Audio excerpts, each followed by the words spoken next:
Back to my new blog Santosh Verma blog. बड़ी बहनों को राधे राधे, बच्चों को ढेर सारा प्यार और बड़ों को चरण स्पर्श।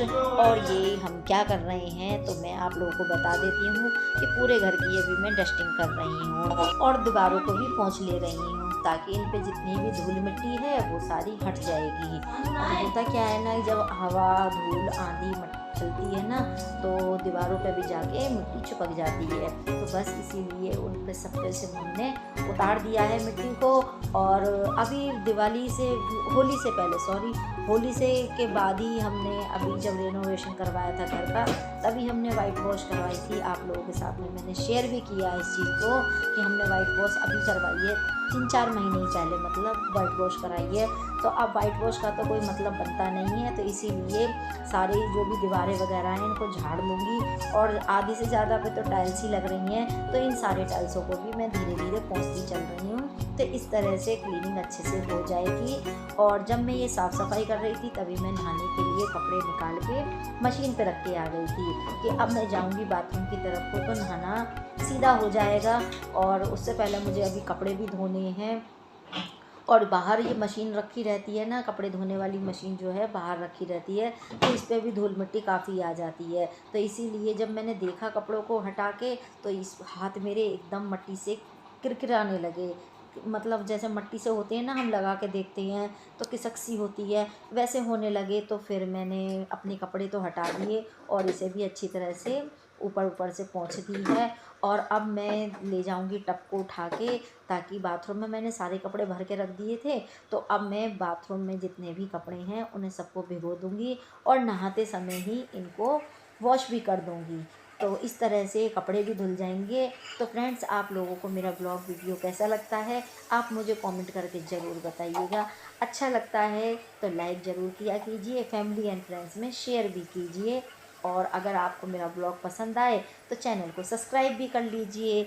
और ये देखिए मैंने ये जो जेल है ना, इसको क्या कहते हैं, जो ये जेल ही है, मतलब कपड़े धोने वाला, नाम ध्यान नहीं आ रहा मेरा। डिब्बा तो ये इजी का है लेकिन इसके अंदर ना जेल दूसरा वाला है, तो वो वाला जेल मैंने डाल दिया है। और इससे ना कपड़े अच्छे से धुल जाते हैं। बस डालो और इसमें जैसे सर्फ को हाथ से रगड़ना पड़ता है, खिसखिसाना पड़ता है जब वो झाग बनते हैं, इसमें ऐसा कुछ नहीं है। बस डालो और नल के नीचे लगा दो टब को या बाल्टी को, झाग बनना तुरंत शुरू हो जाएगा। जो ऑटोमेटिक मशीन में डलता है जेल, वही वाला जेल है ये। तो इसमें काफ़ी सारे ब्रांड के आते हैं, जैसे सर्फ एक्सल का हो गया, टाइड का भी आ गया है, और भी काफ़ी सारे ब्रांड हैं तो वह आते रहते हैं। तो बस मैंने उसी से ही ये कपड़े धोए हैं। और धोने के बाद में ये एक बेडशीट रह गई थी जो कि कपड़े धो रही थी ना, तब ये इसमें आ नहीं पा रही थी।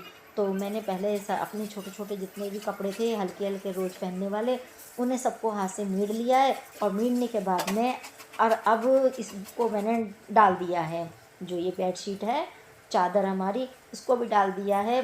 और देखिए भीग तो गई हूँ मैं और काम भी कर ही रही हूँ, तो लगे हाथ इसको भी धो दूँगी ना हाथ से तो बहुत अच्छे से धुल जाएगी।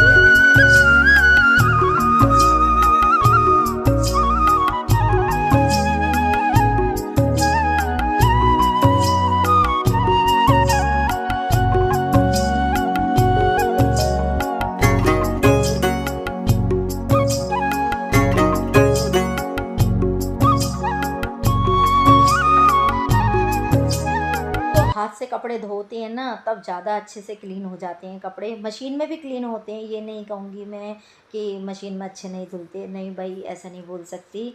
सभी लोग हाथ से नहीं धोते हैं, मशीन से भी कपड़े धुलते हैं और मैं भी धोती हूँ।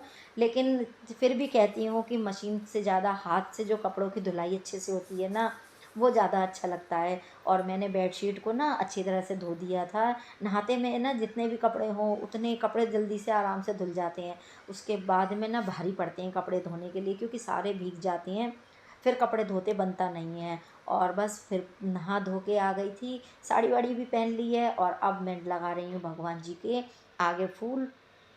तो ये मैं जाके अभी छत पे से फूल लेकर आई थी। और अभी तो मॉर्निंग का ही समय है, कोई ज़्यादा समय भी नहीं हुआ है। और अभी जब मैं गई थी ऊपर, जब ये फूलों को लेने के लिए, पौधों में पानी डालने के लिए, तब मैं मनी प्लांट की एक कटिंग लगा के आई थी। पिछली साल मैंने एक मनी प्लांट लिया था 20 रुपए का। मैं आप लोगों को बताती हूँ, अपनी ही कहानी मैं खुद बता देती हूँ, इसमें कोई छुपाने वाली बात भी नहीं होती है। मैं एक जगह से चुरा के भी लेकर आई थी, लेकिन वो नहीं हो पाया। तो और फिर वो जरा सी डंडी थी, तो उससे नहीं हुआ, तो कोई बात नहीं, फिर मैं एक 20 रुपए का छोटा सा 4-5 पत्तियों वाला मनी प्लांट का प्लांट ख़रीद के लेकर आई। उसे मैंने लगा दिया और कुछ दिन बाद ही वो भी मुरझा गया। फिर मैंने उसको भगवान भरोसे छोड़ दिया और डेली ही पानी लगाती रही। पानी लगता रहा और पता ही नहीं चला वो कब इतना जल्दी जल्दी बढ़ता चला गया। फिर जब बारिश आई, बारिश के समय पे हमारे यहाँ पे जो अभी वाइट वॉश चल रही थी, तो वाइट वॉश में मैंने वो सारे जो प्लांट्स थे उन्हें सबको हटा के उनकी नराई गुड़ाई करी। तो उसमें देखा कि वो प्लांट, दूसरे जो मनी प्लांट था, वो दूसरे प्लांट के ऊपर चढ़ गया था, उसकी जो बेल थी वो चढ़ गई थी। फिर तो मेरा खुशी का कोई ठिकाना ही नहीं, समझो कि मैंने 20 रुपए का लगाया था और बिल्कुल उम्मीद भी छोड़ चुकी थी कि ये ठीक से चलेगा कि नहीं चलेगा, क्योंकि एक कटिंग मैंने पहले भी लगाई थी, मैं आप लोगों को जैसे बता रही थी कि मैं चुरा के लेकर आई थी, लेकिन वो भी कटिंग सक्सेस नहीं हुई थी, वो सारी कटिंग ख़राब हो गई थी। हुआ उसमें भी ये था कि उसमें जड़ ही नहीं थी, खाली बस आगे आगे की टहनी टहनी थी 2 पत्तों वाली, तो उसमें जड़ ही नहीं बनी थी, तो इस वजह से वो नहीं हुआ। अब मैं ये लेकर आई, तो इसको तो मैंने भगवान भरोसे छोड़ दिया था, लेकिन ये बहुत अच्छे से हो गया और होने के बाद में ये काफ़ी अच्छी लंबी बेल भी हो गई थी। तो मैंने उसको अलग से सही से मतलब सेपरेट करके लगाया। लगाने के बाद में अब वो काफ़ी बढ़ गया था, तो उसी की ही कटिंग मैं दूसरे वाले जो गमला था उसमें लगा के आई हूँ। तो उसमें से मैंने नीचे नीचे के जो 2 पत्ते थे वो निकाल दिए थे। अब वही पत्ते लेके मैं आ गई नीचे और आज मैंने यही पत्तों से भगवान को चढ़ा दिया, मनी प्लांट का ही पत्ता चढ़ा दिया है। मंदिर में मतलब एक डेकोरेशन सा कर दिया था और हरे हरे पत्तों पे पीले पीले से कलर जो उसके ऊपर छींट आ रही थी और उसके ऊपर से नीले नीले फूल रखे थे ना मैंने, बहुत ही ज़्यादा औसम लग रहा था उस समय पे, तो सच में ही बहुत अच्छा लग रहा था मंदिर को देखने में।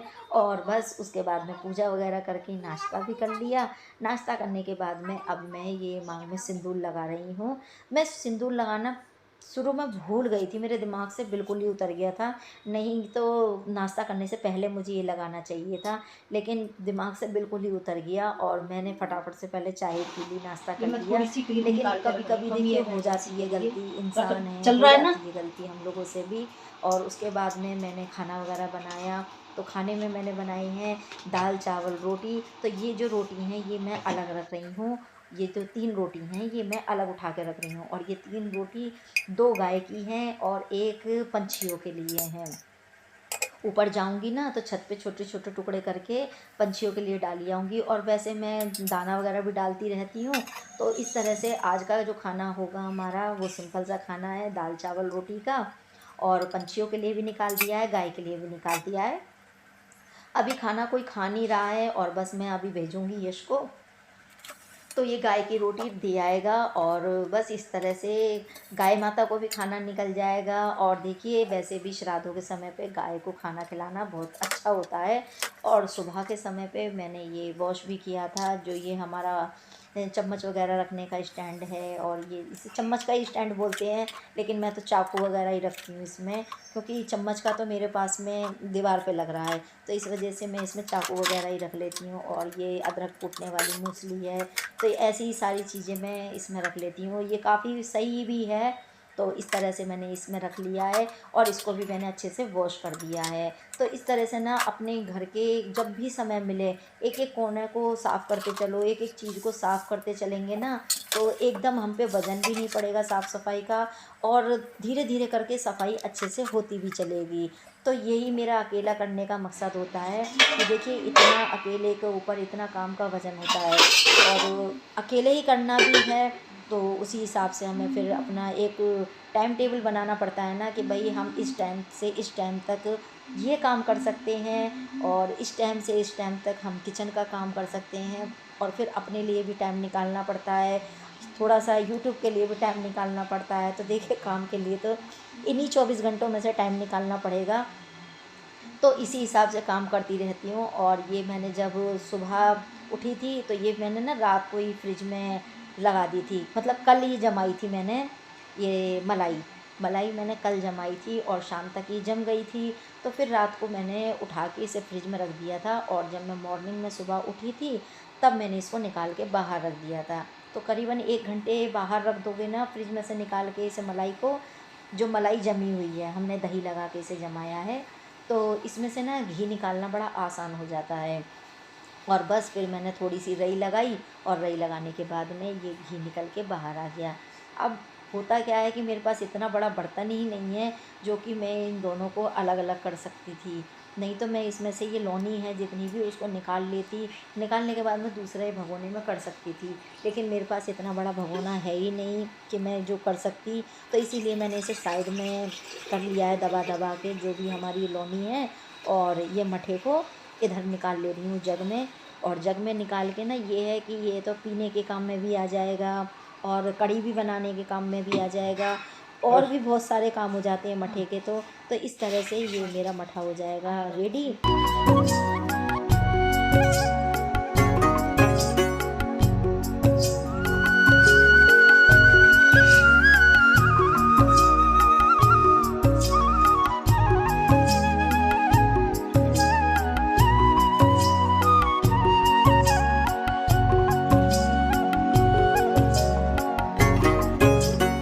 इसको मैंने इसमें जग में से निकाल के बोतल में भर के रख दे रही हूँ, क्योंकि फ्रिज में इतना सामान पहले से ही होता है कि इतना बड़ा फिर जग रखूँगी तो और ज़्यादा जगह गिर जाएगी। तो इसी वजह से मैंने इसे बोतल में पलट के रख दे रही हूँ। और बोतल में भरने का फ़ायदा भी ये हो जाएगा कि जहाँ बोतलों का स्टैंड होता है ना वहीं पर ये खड़ी भी रहेगी, तो छोटे से स्पेस में ये हमारा आ जाएगा जो मठे की बोतल है। और नहीं तो फिर जग रखूँगी तो जग तो सामने ट्रे पे ही रखा जाएगा, तो फिर जगह नहीं रहेगी दूध वगैरह रखने के लिए, सब्जी रखने के लिए, और थोड़ा बहुत आटा भी बच जाता है गुथा हुआ, वो तो अपना मतलब घरेलू जितना भी खाना पीना होता है वो रखने की फिर जगह नहीं बचेगी। तो इसीलिए मैंने इसे पलट के रख दिया है। और देखिए घी कितना बड़ा बड़ा रह गया है अभी, लेकिन ये तो चलो अभी वर्मा जी पियेंगे तो उसमें काम आ जाएगा। और ये वर्मा जी ने क्या किया, मैंने जितना भी इनके लिए घी निकाल के रखा था लोटे में करके कि चलो थोड़ी बहुत लौनी ये पी लेंगे, लेकिन इन्होंने तो उल्टा ही कर दिया, छान लिया सारे को। और मैं जब आके देख रही थी तो मुझे बड़ा इस बात का अफसोस हो रहा था कि बताइए मैंने इनके लिए कितना अच्छा गाढ़ा गाढ़ा एक तो मठा निकाला था, ऊपर से मैंने कितनी सारी लौनी भी छोड़ी थी कि ये पी लेंगे, लेकिन इन्होंने इसे छान के बिल्कुल बेकार कर दिया। और ये मसाला वाली छाछ बना रहे हैं, ये कह रहे हैं मैं मसाला छाछ बना के पीऊँगा। तो ये डाल रहे हैं इसमें सफ़ेद नमक जो टाटा वाला होता है, काला नमक, और ये थोड़ी सी लाल मिर्च गिरी है इन्होंने, और गिरेंगे जीरा। तो जीरा मैंने थोड़े दिन पहले ही भून के रखा था, इसे मैं पीसना भूल गई थी, तो ये पिसा हुआ जीरा नहीं है, ये इसे ना मुझे पीसना पड़ेगा। तुम नहीं भरा था ये भुना था तो चल जाएगा, अगर तुम नहीं भरा था ये तो चलता रहेगा, लेकिन अगर नहीं चला तो फिर मुझे इसे तो ये गरम गरम पीसता है, पीसना पड़ेगा। तो ऐसे नहीं पिस जाता, गरम गरम होता है ना जब भी पीस लो, नहीं रख सकती हो। अब ऐसे करके मुझे जैसे मैं बेलन से पीस देती हूँ। चलो कोई बात नहीं, थोड़ा बहुत तो ये मेहनत कर ही सकते हैं। और यहाँ पे इन्होंने ये भी डाल लिया है, और डालने के बाद में इनकी हो गई मसाला वाली छाछ तैयार। और ये अब मसाला छाछ पियेंगे, और मैं इस घी को उठा के गर्म करने के लिए रख दूँगी ताकि ये साथ के साथ घी पक भी जाएगा, नहीं तो ये भगोना ना यहीं पे रखा रह जाएगा और दिमाग से मेरे उतर जाएगा। तो इस तरह से अपना काम घर का जो भी है धीरे धीरे सही, जल्दी जल्दी सही, देखिए काम तो करना ही है, तो अपना काम भी करती चल रही हूँ। और आजकल ना बिल्कुल ये जो मौसम चल रहा है ना, ये हाथ पैरों में भी बहुत दर्द कर रहा है। तो चलिए फ्रेंड, अब आ जाए, फिर मिलूँगी एक नए ब्लॉग वीडियो में, तब तक के लिए बाय।